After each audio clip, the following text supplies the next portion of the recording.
Yes, we are live on the 67 Hail Hail channel on YouTube with me, Hamish Carton. Delighted to say that we've got David Walton on with me as well. David, how are you getting on? Hi, not bad, mate. Thanks for having us on. Hope you're doing well. Yeah, good to have you on. We're going to have a little bit of a chat about the transfer goings on. To be fair, there probably hasn't been a great deal since we signed Shane Duffy, about a week ago. But I thought we could chat for about 20 minutes or so about the business Celtic have done so far this window, the business that we want to do before the end of the window, and maybe some players that might be leaving the club as well. Hopefully you can join us and watch this video live or on demand later on. If you've got any thoughts on what we're talking about, please feel free to let us know in the comments, and I'll try and get as many of your thoughts into it as possible. If you've got any questions for me and David, any thoughts on Celtic's transfer business so far. David, we'll start by chatting about the players we've brought in. We've obviously signed 3 permanent players. We've signed Barkas, we've signed David Turnbull, and we've signed Ayeti as well. We've also brought in Shane Duffy and Mohamed El Yunusi on loans. That's 5 players who pretty much first team ready, which I suppose is a little bit in contrast to what we've seen in previous windows. Aye, definitely. I think the business has been really good so far, to be honest. I think they've spent about 13 million or so on maybe the Yeah. fees, it's not even including the wages. So they've done well. They've covered a lot of these positions that were almost like emergencies towards the end of last season. I don't think you could look at one of those signings we've made and say to yourself, I didn't want him in. That's doesn't look a good signing on paper. Um, Try to think off the top of my head. I don't think there's any real project signings there. I think it's a stretch to call David Turnbull that. So So that. I think it's a really good window so far, and not over just yet. We do need a couple more in, but how can you really argue with what we've done so far? I think it's been good. I think we're gearing up well for the 10. Yeah, definitely. That's what we'll come on to now then with regards to what you feel we need to add. We were kind of planning this show because, believe it or not, you do have to plan these kind of things. They don't just happen. A little earlier on, and I think we both agree that we need a left back badly. I think anyone at the club any fans would agree with that. The fact that we've only effectively got one left back who's allowed to play for the club at the moment, and probably a winger as well, a right-sided winger as well. Yeah, that's the two main areas I would say, and maybe the only two, to be honest. I'm trying to think about the rest of the squad. I think we're okay. Um, Left back definitely. Even if Bolly was available, mate, he's not good enough. So I think we'd need one in regardless. Right winger is essential. I mean, like, Forrest was at his best when he was getting challenged by Paddy Roberts a few years back. Since then, I don't think we've Mm-hmm. had anyone that's really come in and done that job. I mean, you've a couple of pretenders maybe, like Marange Fett and guys like that, who just haven't been able to sort of challenge Forrest. I think he needs that, sort of push himself up to new heights. So, right wing definitely, left back definitely. I've seen some people talk about maybe a left winger, but to be honest, I'm not overly certain that's essential. When you look at, El Yunusi, you've got Johnson, who we're hoping will come back sooner rather than later, and I think that's not bad. I think that's 2 good options to have, and I think it'd be okay if we settled with those 2. I think Mikey Johnson has been a big miss for us. I don't know if people quite realise how big a miss he's been. I think he's probably the only winger we have at the club who really likes to beat a man with a bit of quick-footedness. I know we've got El Yunusi there and James Forrest, but I'd argue those players are a little bit different.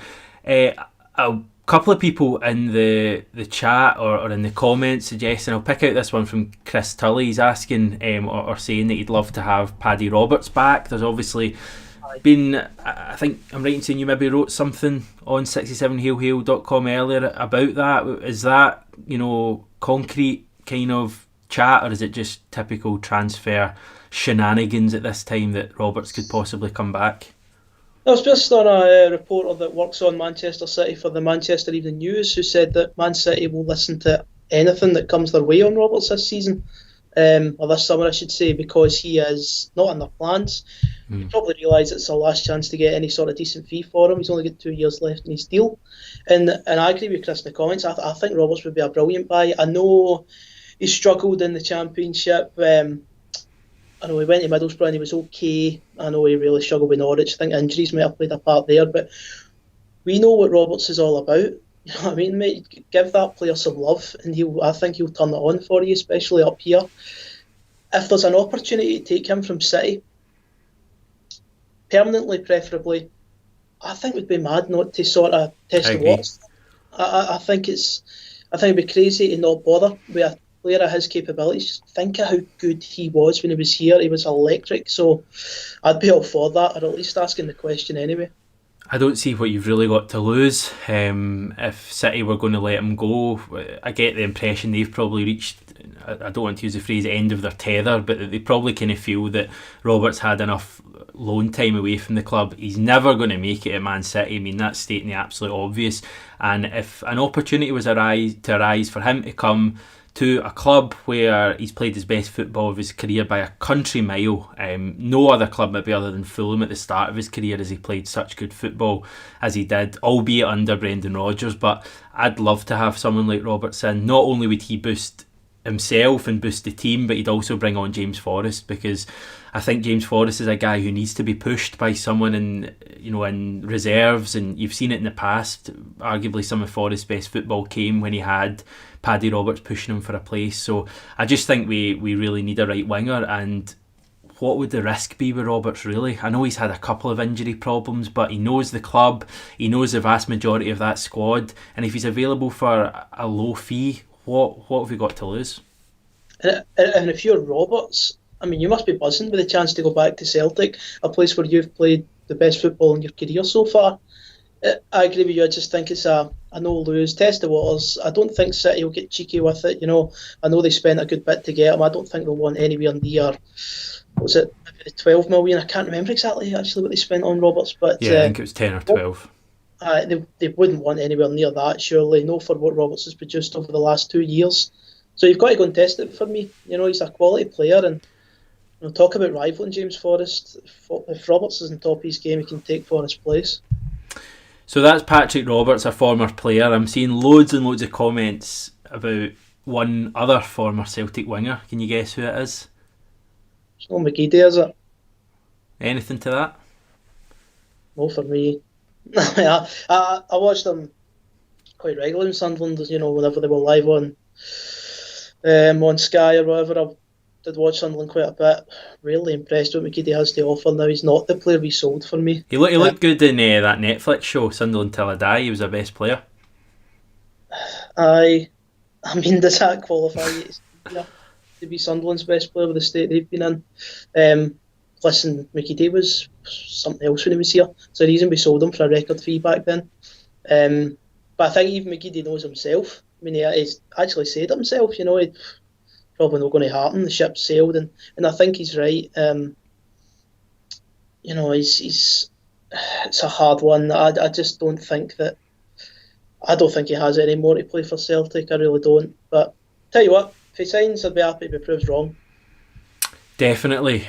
Just before we as we get ready to move on after looking back at players who used to play for the club, is there anyone else, I know I'm chucking you in the deep end here, but is there anyone else that's a former Celtic player that you'd like to see us re-sign this summer, other than the obvious Virgil van Dijk? But I mean, Byrne Kayal's without a club.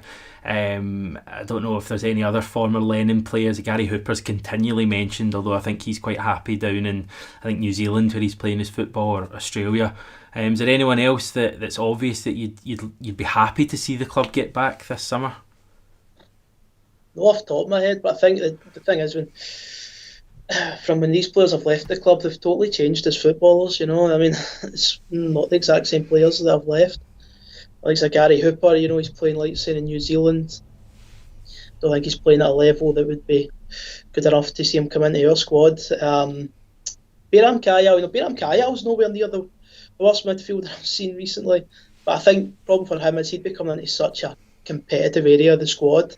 I think on another summer, if the squad was light in that area, I would have been not overly against Byrne Kayal coming back for cover. But now you're looking at the strength. That's just not right just now. But in terms of former players, none jump out to me. What about you, man?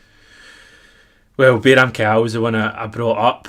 You're always thinking back to the classic Neil Lennon players of yesteryear. I don't know if Kelvin Wilson's still kicking a ball. Obviously, last summer we brought back Forster. It's something Lennon likes to do in his career, is bring back players that he's maybe not necessarily managed, but played with in his career. Although I say that, and there's probably not too many players still kicking about that played with Neil Lennon. But you think back to Bolton when he brought in players like Emil Heskey and stuff like that, so he likes to bring in players who he has a connection with. Just that question that's on the screen there, is Ibe signing for Celtic? Now that's obviously Jordan Ibe, a player who was linked pretty heavily, I'd say, with us last summer. I must admit I've not heard a great deal this summer. There was maybe something I read a couple of weeks ago, but there's not really been much of a mention of Celtic. I was never massively convinced that he would have the hunger to play here either, and he's had a lot of injury problems, but I think we're both in agreement that we badly need a winger. But I suppose, as we said, Mikey Johnson could be like a new signing for us, because I think people have massively underestimated how big a player he is for us. If he can shake off his injuries, I really rate Mikey Johnson as a player, and I really hope that he can have an impact. Right, we move on to left back then, probably the problem area at Celtic. I sent you away earlier. Your task was to come up with a definitive list of players who you think we could have a go at and bring in at left back. Obviously, Barry Douglas has been mentioned, so is Mitchell Bakker, the PSG player in recent days. Is there anyone else that you've thought of that would be a good option at left back? If you want seen clips of him, the Hajduk Split left back, David Kalina, does look like a talent. I'm sure we're linked with him though. I'm sure we're linked with him maybe earlier this summer, and I think there was reports Celtic had put in an offer, or a verbal offer, of I believe it was something around the 2.7 million mark, around €3 million, but Hajduk Split were wanting double that. I think that would be too much to pay for his inexperience. He hasn't played a lot of games at senior level. But he does look a talent, goes up and down that left-hand side, and especially in a potential wing-back role. Somebody can maybe fit the bill. I'll tell you what, one player who I would love to see back and be given a shot is Andrew Gutman, who's in the MLS just now. Doing well, apparently. Well, he is, but I'm not sure if it's actually feasible. I think Gutman's come out in the past and spoke about work permit issues, and that may be blocking him from actually staying in Scotland. Not sure if maybe a cap for the USA national team would sort that out, but I would love to see Gutman back at Celtic in the future. So any signing that we make at left back, I do think you also have to look at Gutman as a potential long-term option. He isn't just playing the MLS, he's impressing. By all accounts, he's Cincinnati fans want to keep him if they can. And some of the wingers he's playing against in the MLS, it's good talent over there. So it's Lewis Morgan. Well, Lewis Morgan, I don't think he'd come up against him directly, but that's who I'd love to see back. I really would like to see Gutman back in the fold. I think it's always going to be tough when clubs know that you're itching for a player in that position, and it's been pretty well documented that we need a left back. So for me, I'd maybe have another look at Kalina. I do think he's a good prospect, and maybe try and get a definitive sort of price for him from Hajduk Split. And as for Gutman, I just don't think it's actually possible for him to come back due to work permit issues. But listen, we'll need to work quickly, because we've got Europa League qualifiers coming up, and I'd hate to go into them, light in the left back department. Well, what happens? It's an area that's been exploited so much in Europe for us in the past. What happens if Greg Taylor picks up an injury? Like, I'm joking a little bit, but I'm also deadly serious. I mean, do we then put McGregor at left back, is it? Well, I was going to say, do we is Lennon forced to play ball and goalie, or is that just a stipulation he mustn't play? Because what we literally, I mean, Frimpong would maybe be the next option, and then McGregor, but we badly need cover there. There was chat about Aaron Hickey earlier this summer. That obviously looks like it's off now, and I think I saw him flying away to Italy, and he's going to sign with Bologna. Another one that I thought would have been quite good is Max Lowe, the guy that was at Aberdeen a couple of years ago, but I believe... I was never overly impressed with Max Lowe. Hamish, well, he signed for, I'm sure Sheffield United have signed him. They've also signed Ollie Burke. Aye, so that's not Celtic. Max Lowe, defensively, I wasn't impressed when he played for Aberdeen against us. Like, was caught out quite a bit. Um, you know, we have left backs can go forward. I suppose we do need to look at ones that can start defending now. So I'm not sure what the option would be if Taylor was to get an injury. And by the way, he's had a few in the past, so it's not exactly ridiculous to suggest they might have another. Could they look at putting McGregor back out to left back? Remember how highly criticised that decision was against Cluj. I don't know what his alternative is, and that probably just again stresses the fact we need a left back in as soon as. I'm sure the club have that list ready, but I think we need one in within a week or two max. Just when you were talking about the club having their list ready, it gave me flashbacks to this time last summer. And remember the leaked transfer document? Oh, right. Aye, I did. Completely forgot all about that. That was the start of our banter years. Was Joe Aribo not on it? Might have been. I can't remember. Sure he was on it. I remember the first thing there was a fake, but I maybe go back to that and see if we've got any players that could come up this summer. There's an article maybe for you tomorrow. But we've clearly moved on a bit positively from that point. We've got a comment in from Celtic Forever there mentioning Mark McKenzie, the defender. I'll admit that I've kind of been out of the writing for a few days. I've not really seen much of this story. Again, sorry to put you in the deep end, but do you know much about Mark McKenzie? I believe he's playing in MLS. Yes, he's playing Philadelphia Union, and he was really good in the last game, and that was a 3-0 win away to New York Red Bulls. A good strong team. He wants a move to Europe. The player's actually come out and said that himself. Mm-hmm.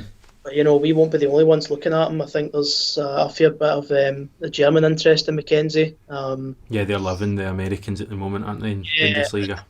And I'll tell you what, the Bundesliga teams like, you mentioned Gladbach's, Dortmund's, teams like that, they'll be tough to fend off for competition, especially for guys like McKenzie who probably grow up thinking leagues like the Bundesliga, well, he wouldn't be wrong, are the elite.